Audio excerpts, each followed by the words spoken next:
Presence of the Lord is in this place. Glory of God. Die laaste dae sê, gaan ek my gees uitstort op alle vlees. Uitstorting. Ek wil met jou praat oor 'n ding wat op my hart so druk. So pertinent lê. En ek wil met jou praat oor die wegraping. Die wegraping. Die wegraping van die kerk. Gaan die saam? Amen. Ek wil 'n nuwe reeks doen oor die wederkoms van Jesus. Die wegraping, die wederkoms van Jesus. Wat gebeur? Die 1000-jarige vrederyk. Hoe gaan die anti-kris opereer? Maar om te verstaan waar ons is op hierdie stadium, wil ek net 'n chart vir u opgooi, sodat jy kan verstaan waar ons is. So, ons begin by die Ou Testament, en toe het ons die kruisdispensasie gehad. En na die kruis het die kerkera begin waar ons vandag in is. En dan kry ons die wegraping. En dan kry ons na die wegraping 7 jaar van verdrukking. Die klein verdrukking en dan die groot verdrukking. En dan kry ons die wederkoms van Jesus Christus. En daarna kry ons die millennium, wat 1000 jaar is, en dan die tydperk van die hemel waar ons in ewigheid saam met die Here gaan wees. So ek wil graag 'n paar vrae beantwoord, want daar is soveel snaakse idees en vrae en dinge wat rondgaan op TikTok en op allerlei dinge, veral vandag. Maar ek wil weet wat die skrif leer oor die komende dae. Ek wil hoor wat die Bybel sê oor die wegraping van die kerk. Wat gebeur nadat die kerk weggeraap is? En hierdie teaching, glo ek, gaan 'n powerful wees en 'n groot verskil in die lewe maak. En ek kan, as 'n pastoor, kan ek nie een van die hoof fundamentele leringe van die fondasies van die kerk ignoreer nie. En dit is die wederkoms van ons Here Jesus Christus. En ek wil vir julle sê, ek is nie crazy om hierdie goed te glo nie. Die vroeë kerk, net na die opraping van Jesus, het in absolute verwagting gelewe dat Jesus in hulle tyd gaan kom. Hulle het Jesus gesien sterf. Hulle het hom aan die kruis sien sterf. Hulle het hom gesien opstaan en hulle het hom gesien opvaar en hom gehoor sê, ek kom weer terug. En daai kerk het daarna met hierdie verwagting gelewe dat dit nou kan wees, elke dag kan wees. En hulle het nie verkeerd geglo om te glo dit in hulle generasie gaan gebeur nie. So ek wil jy met die Bybels oopmaak.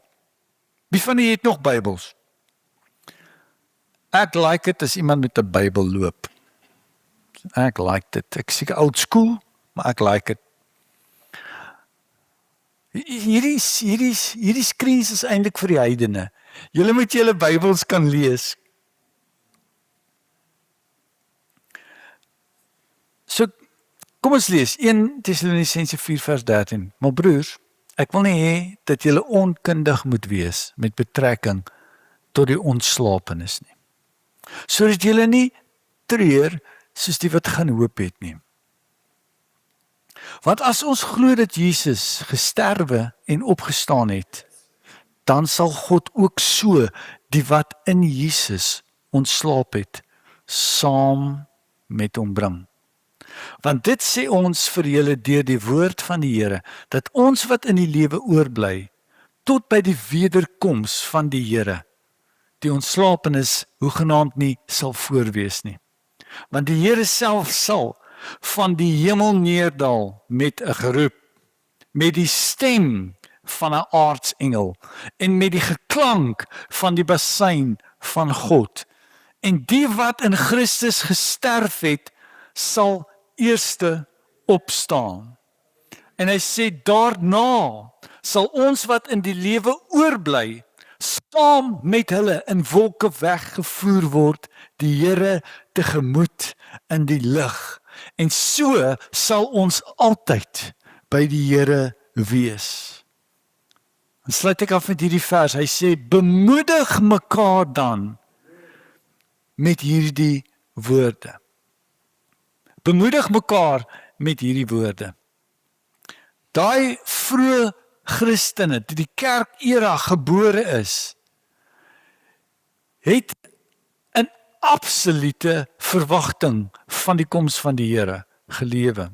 En dit moes so wees, want dit moet die kerk se primêre verwagting bly.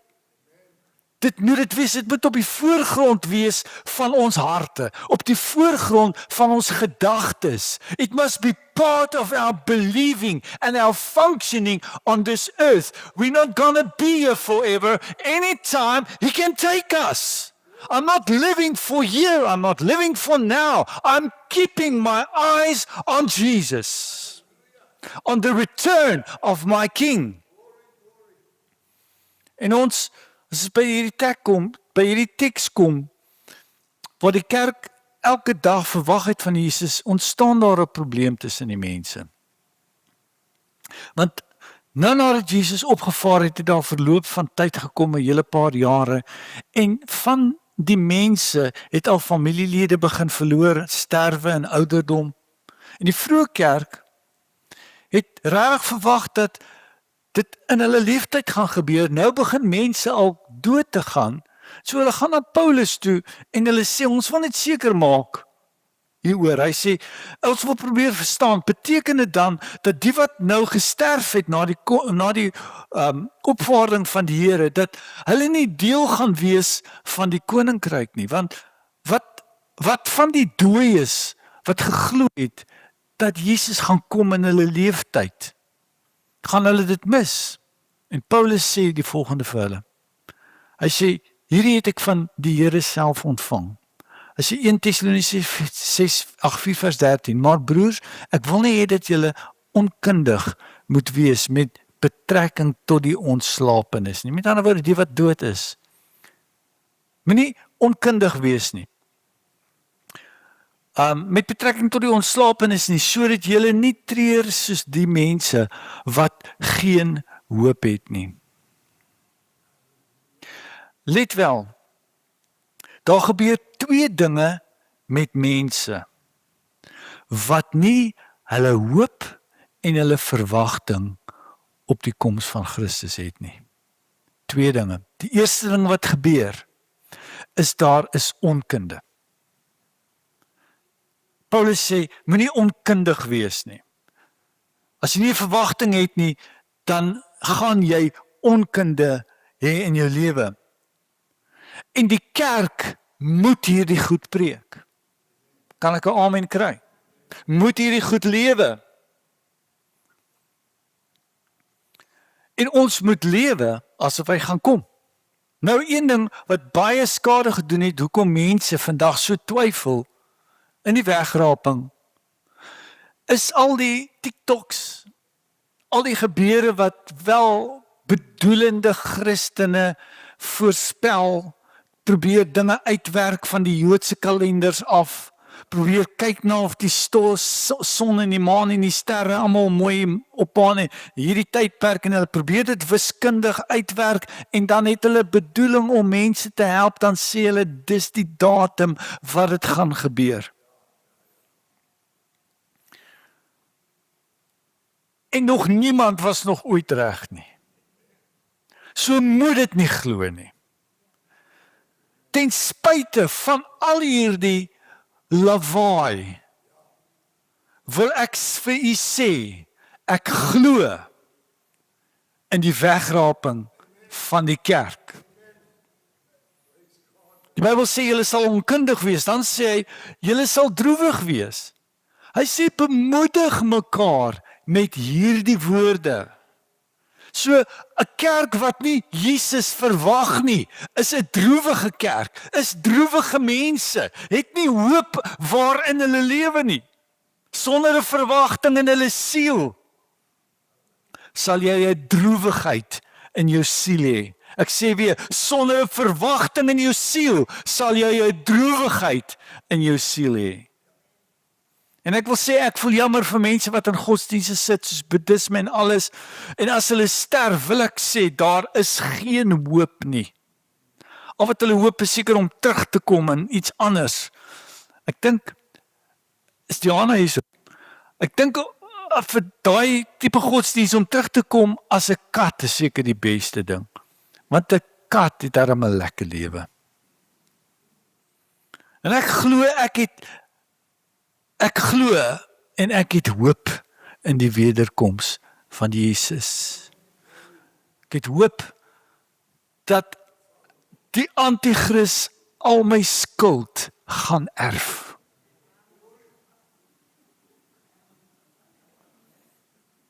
Amen. In Korintiërs 15:52, in 'n oomblik, in 'n oogwink, by die laaste bassein, want die bassein sal weer klink en die dode sal onverganklik opgewek word en ons sal verander word. Ek glo Jesus kom vir sy kerk. En dan daarna sal die wederkoms gebeur, wanneer hy kom met sy kerk om oorlog te voer. So die verskil tussen die wegraping en die wederkoms van Jesus is dat die wegraping van die kerk kom Jesus vir sy kerk. Met die wederkoms kom hy met sy kerk. Probeer dit uitbeeld in 2 beelde en ja, die internet kan nie regtig dit uitbeeld nie. So moenie glo daardie is regtig Jesus nie. Maar dit is 2 aparte gebeure en 2 verskillende redes hoekom hy kom. Die wegraping, die eerste, is vir die kerk se troos en ons redding. Die wederkoms is vir die wêreld se oordeel en om die koninkryk van God finaal te vestig op aarde. Die wederkoms of die tweede koms van Jesus is nodig om finaal te deel met Satan en sonde en ongelowiges. En ek wil vir sê, as Jesus nie terugkom nie, as hy ons net wegvat en nooit terugkom nie, en ons net in die hemel bly, sal sonde en goddeloosheid net toeneem en vermeerder en aangaan, maar daar kom 'n einde aan ongeregtigheid. Daar kom 'n einde aan boosheid. Christus se tweede koms is nodig om Satan se aardse heerskappy te beëindig. By die wegraping raak Christus se voete nie die aarde nie. Ons gaan hom tegemoet in die lig. Met die tweede koms, met die wederkoms, raak sy voete op die Olyfberg. Sagaria dit sê, 14:14, en in hierdie dag sal sy voete staan op die Olyfberg. Dis wanneer die kerk saam met hom kom. Op die Olyfberg wat voor Jerusalem lê, aan die ooste kant, en die Olyfberg sal middeldeur gesplyt word, van oos na wes tot 'n baie groot dal, en die een helfte van die berg sal wegwyk na die noorde, en die ander helfte na die suide. Glo hierdie? Ek glo dit. En die wegraping, keer Jesus terug saam met sy gelowiges terug na die hemel. Maar met die wederkoms keer Jesus saam met sy gelowiges terug na die aarde toe. Na die wegraping het Satan die reg om te kan doen wat hy wil. Want al wat hom teehou vandag, sê die woord, is die kerk. Is die Heilige Gees wat op die aarde is. Al wat hom teehou. Hy kan nie oorneem terwyl die kerk op aarde is nie. Hy kan nie oorneem terwyl die Heilige Gees op hierdie aarde funksioneer in elke persoon se lewe nie. He cannot. En wat die anti-kris teehou, is die kerk. Maar as die kerk eers gevat is daar niks om terug te hou nie. En as jy dink, dinge is nou erg, het jy nie 'n konsep van hoe dit kan word nie. 2 Tessalonisense 2:6, en nou, julle weet wat hom teehou, sodat hy op sy tyd geopenbaar kan word, want die verborgenheid van die ongeregtigheid is alreeds aan die werk, net totdat hy wat dit nou teehou, uit die weg geruim is. Dank die Here. Dank die Here. Ek gaan nie deur die groot verdrukking gaan nie. En Satan is vry om te doen wat hy wil. En na die wegraping sal die ekonomie ineenstort. Oorloë op die aarde wees en uiteindelik daar sal 'n vredemaker wees, sê die Bybel. 'n Vredemaker wat almal wil hê om dinge te fix. Sal met Israel 'n verbond sluit vir die eerste 3,5 jaar. En die wêreld sal al hulle hoop in hom plaas. Hulle verwagting in hom plaas. Jy kan nie koop, jy kan nie verkoop sonder om sy merk op jou beeld, op jou hand, op jou voorkop, op die 666, die merk waar dit ook al is, om dit te funksioneer nie. En dit is die tyd van die anti-kris. Maar daai tyd is die kerk by Jesus. Maar met die wederkoms word Satan se vlerke geknip. Met die wederkoms word sy vlerke geknip nadat hy vrye teels gehad het op aarde. En die Bybel sê hy word vir 1000 jaar gebind. Dis die 1000-jarige millennium. En by die wegraping, ek wil net hê jy moet die onderskeid sien, by die wegraping sal slegs gelowiges die Here Jesus sien.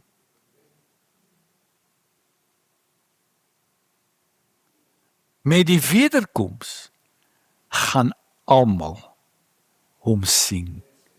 En elke tong gaan bely dat hy die Christus is. En elke knie gaan buig, sê die Bybel. Filippense 2:10.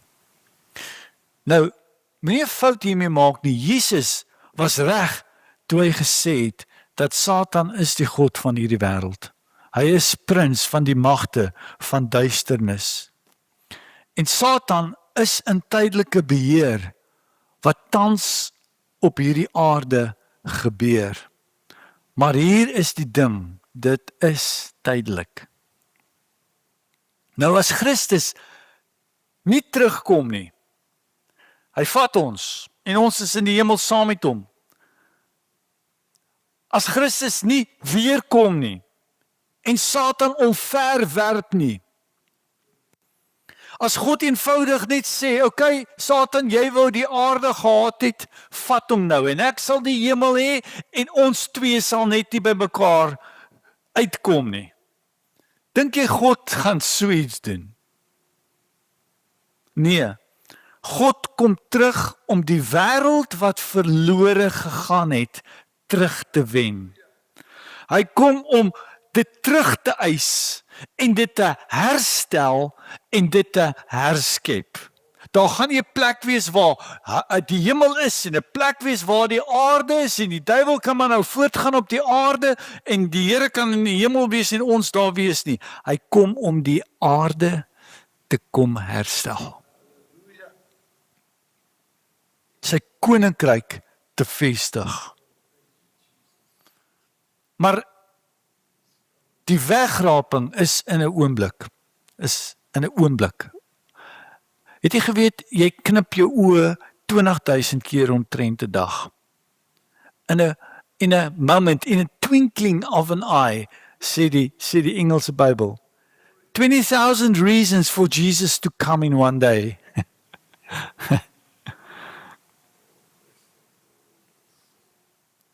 So hierdie is nie sonnaarskool stories nie.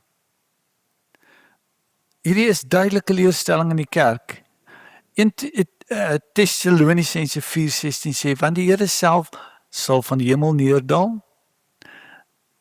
So die sentrale tema van die wegraping is nie die 666 of die antichrist nie. Die tema van die wegraping is Jesus self. Met 'n geroep, met die stem van 'n aartsengel, met die klank van die besuin van God. En die wat in Christus gesterf het, sal eerste opstaan. Elke persoon wat al geleef het, sterf of in Christus, of hulle sterf in sonde. En as daai klank van die basuin gaan weer galm, gaan elke graf skud. Elke graf gaan oopgaan.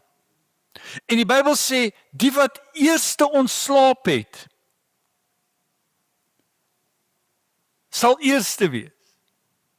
En dan sal ons wat oorbly, wat nog lewe, sal saam met hulle die Here tegemoet gaan in die lig. Ek wil vir sê, dit gaan 'n great dag wees. Die doderyk gaan sy dode opgee. Die see gaan sy dode opgee. Die veldslaa, die begrafplase, en waar ook al jy veras is of jou as gestrooi is, ons gaan opstaan. En dan sal die wat nog lewe hom tegemoet gaan.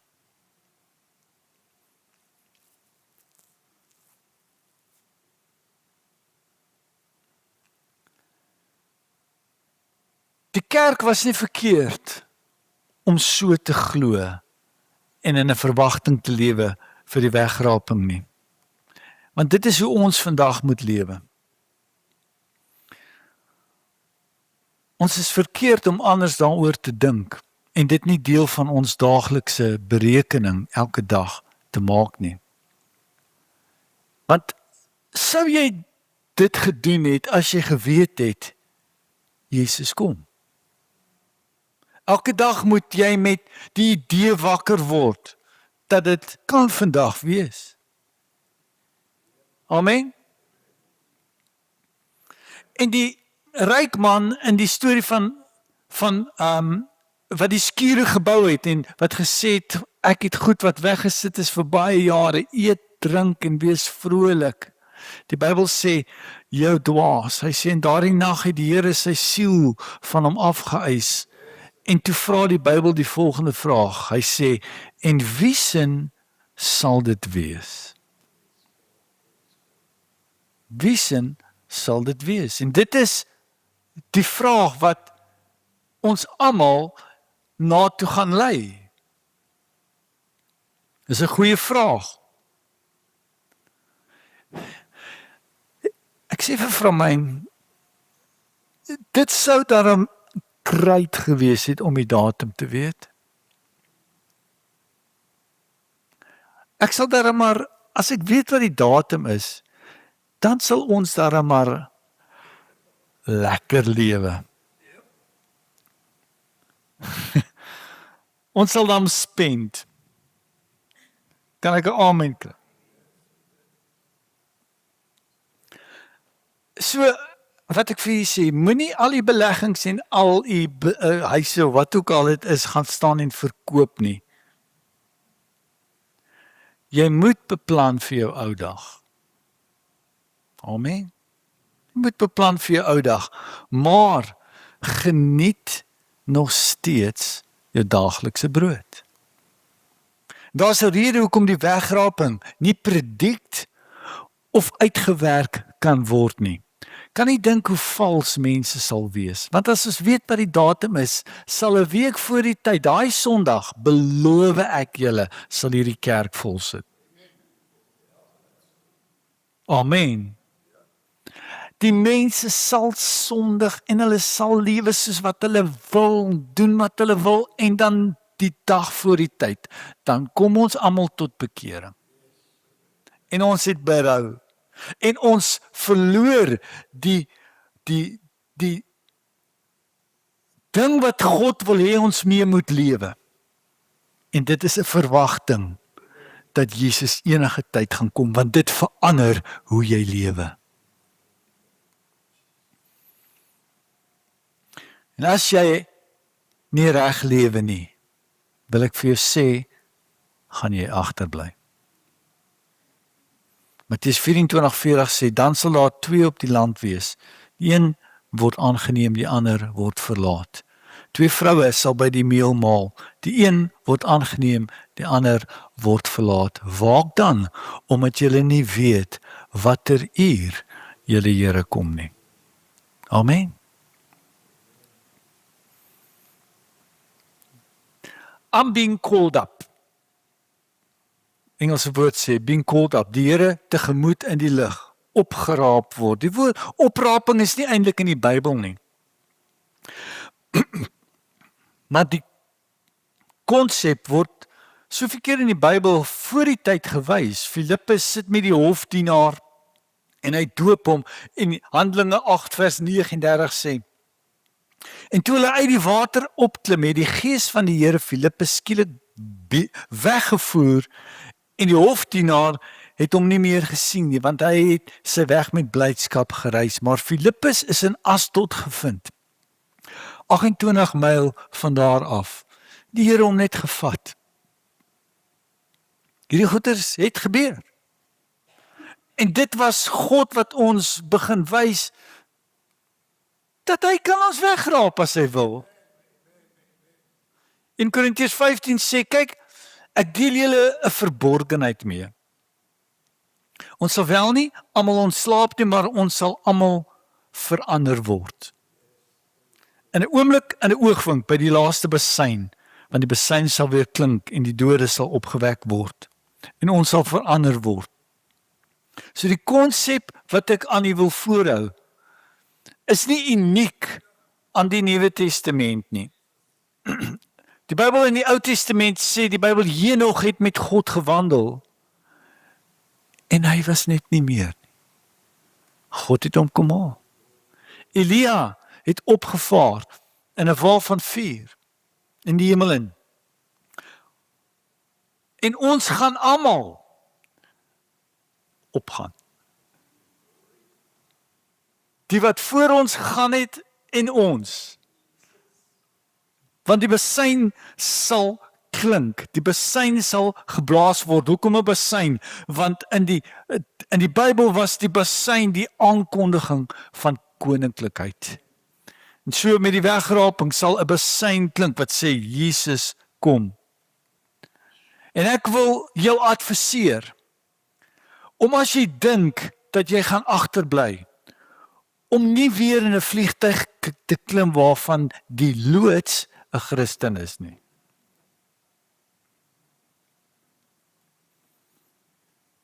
Amen. En ek wil vir julle sê, die nuusflitse na dit gaan lees, miljoene is opgeraap. En die volgende dag, die volgende Sondag, gaan al die kerke vol wees. Almal gaan vol wees. En hopelik gaan die pastoor nie daar wees. Saam met hulle almal nie. Ek wil vir julle sê, ou CNN, BBC, die SAIK gaan paneelkundiges hê wat verduidelik wat het nou gebeur. Die loof van die wêreldraad van kerke gaan bymekaar kom en hulle gaan probeer teologies verduidelik wat die wegraping is. Maar ek wil vir julle sê, glo my eerder nou, as wanneer hulle dit probeer verduidelik.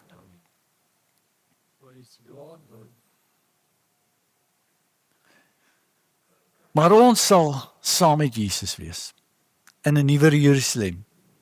En ons sal sing en juig en die naam van ons God groot maak. Die eerste keer toe Jesus aarde toe gekom het, was hy as die lam van God bekend. geslag van die fondasie van die wêreld, wanneer hy terugkeer, sal hy die leeu van die stam van Juda wees, en hy sal met 'n ysterstaf sal hy regeer. Toe Jesus die eerste keer gekom het, is hy geslaan, gespot, 'n doringkroon op sy kop gesit, en hulle het hom gespot. Maar die volgende keer, as Jesus kom, sal elke knie buig, elke tong getuig, dat hy die Here is. Die eerste keer wat Jesus gekom het, het hy op 'n donkie ingery. Met die wederkoms van Jesus, sê die Bybel, kom hy op 'n wit perd. Met die weermagte en die leermagte en die kerk van Jesus Christus wat hom volg. Die geslag wat gelewe het net nadat Jesus opgevaar het, was nie verkeerd om te glo dat Jesus enige tyd sou kom nie. Want die laaste geslag wat op hierdie aarde lewe net voor die wegraping van die kerk, sal 'n bose geslag wees. Sal 'n geslag wees wat goddeloos is. En ek wonder of ons nie al daar is nie. Ek wonder of ons nie al daar is nie. En die disippels vra vir hom, gee vir ons 'n teken wanneer ons weet dis die einde van die tyd. En die Bybel sê, hy sê die volgende: hier is die teken, pas op dat niemand julle mislei nie. Daar's soveel misleiding. Daar's soveel mense wat nie glo in 'n letterlike wegraping nie. Hulle sê dis 'n fabel. Hulle sê ons glo hierdie goeters want ons probeer dit vermy. Ons het 'n vermydings attitude oor hierdie ding. Maar ek wil hê jy moet dit hoor. Die feit dat mense dink hy kom nie, is 'n bewys dat hy wel kom. Valse leraars sê die wegrapingsleerstelling is niks meer as ontvlugting van die werklikheid van hierdie lewe nie. En ons wil dit verby. Maar hierdie wêreld is nie my huis nie. En God het my 'n burger van 'n beter koninkryk gemaak. En ek gaan soontoe. En die wegraping, that's how I'm gonna fly out of here.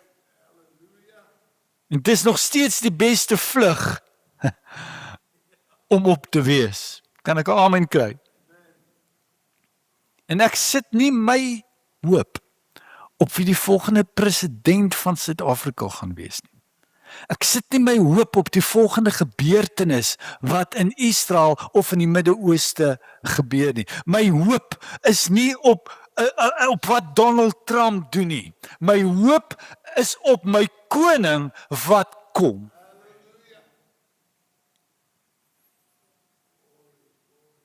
Waarna ek uitsien, waarna ek luister, is die geluid van 'n bassein. Die geklank van 'n aartsengel wat roep. En ek gaan hierdie plek verlaat en by my koning wees.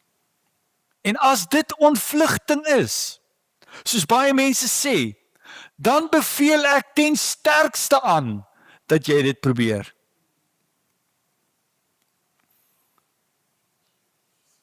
En vir die mense wat glo dit gaan nie gebeur nie, wil ek hierdie vraag vra. As jy nie in die letterlike wegraping van die kerk glo nie, hoe gaan jy weet wanneer die ware Jesus kom? En ek sê vertel, dat God in die skrif 'n fail-safe manier geplaas het, iets wat absoluut bonatuurlik is, iets wat die duiwel nie kan namaak of naboots of dupliseer nie, en dit word die wegraping van die kerk genoem. Hoe gaan ek weet wanneer die ware Jesus kom? Wel, die eerste ding, wanneer hierdie gebroke liggaam verander word in 'n verheerlikte liggaam, wat by die hemel opvaar, sal ek weet, hy is die ware Jesus. Intussen, as jy my nie van die grond af kan kry nie, moenie beweer dat jy die Messias is nie. Amen. Die Bybel sê, wanneer hy hier kom, gaan ek 'n verheerlikte liggaam ontvang.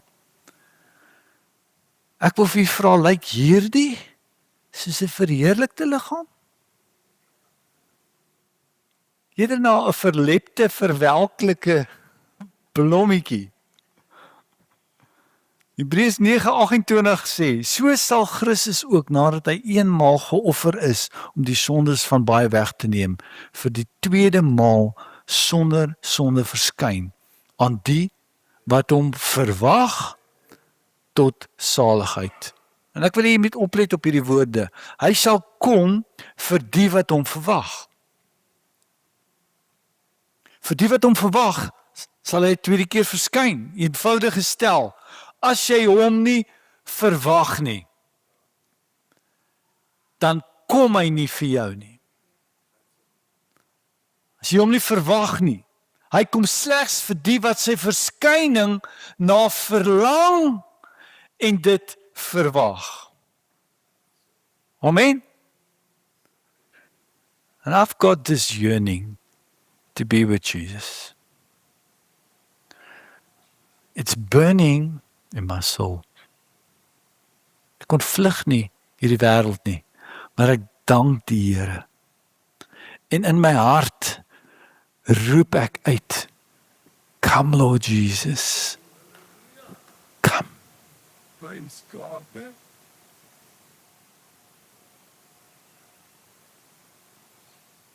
Het u daai begeerte in die lewe? Do you have that unction? As jy dit nie het nie, gaan jy hom nie sien nie. In Johannes 3:2 sê, geliefdes, nou is ons kinders van God. Dit is nog nie geopenbaar wat ons sal wees nie. Maar ons weet dat ons, as hy verskyn, aan hom gelyk sal wees. Omdat ons hom sal sien soos wie hy is. En elkeen wat hierdie hoop op hom het, reinig homself. Cleanses you. He that has this hope in him cleanses himself.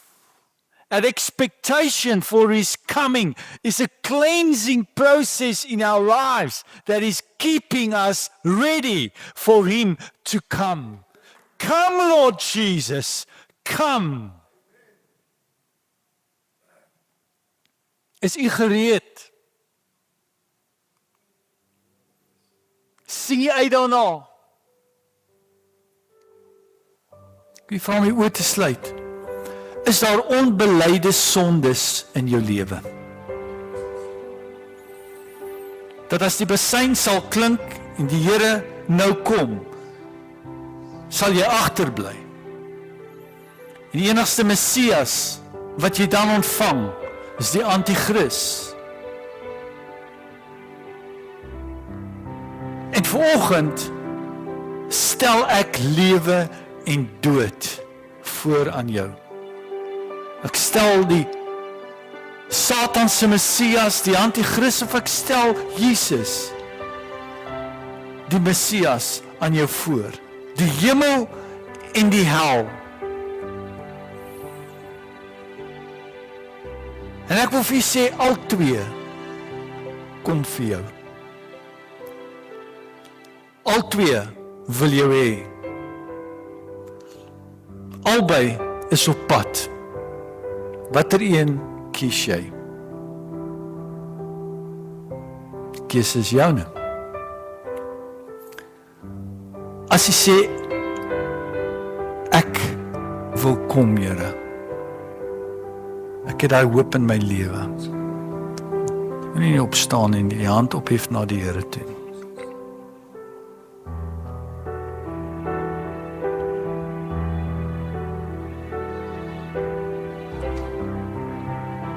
Dankie, Jesus. Lukas 21:34 sê, pas op vir julleself, dat julle harte nie miskien beswaar word, en swelgery, dronkenskap, sorge van die lewe, en die dag julle nie skielik oorval nie. Ek wil vir julle sê, as jy onbeleide sonde het in jou lewe, bely dit nou. Maak nou reg met God, en leef reg daarna. Want soos 'n struik sal hy kom oor almal wat op die hele aarde woon. Waak dan en bid altyd deur, sodat julle waardig geag mag word om al hierdie dinge wat kom te ontvlug en voor die seun van die mens te staan. Here, ek wil gereed wees. My hoop is op die wederkoms van my koning. Dit reinig my, dit heilig my, dit gee my moed, dit gee my bemoediging, dit neem onkunde uit my lewe uit. Dit gee vir my iets om voorwaardelik te lewe hier op aarde. Here, as jy vir toevoegde koms, mag U ons vind getrou in die huis van die Here, getrou in diens van God, totdat ons koning sal sien. In Jesus naam. As daar enige iemand is wat weet, hy is nie reg met God nie, wil ek vra my toe kom sien na kerk.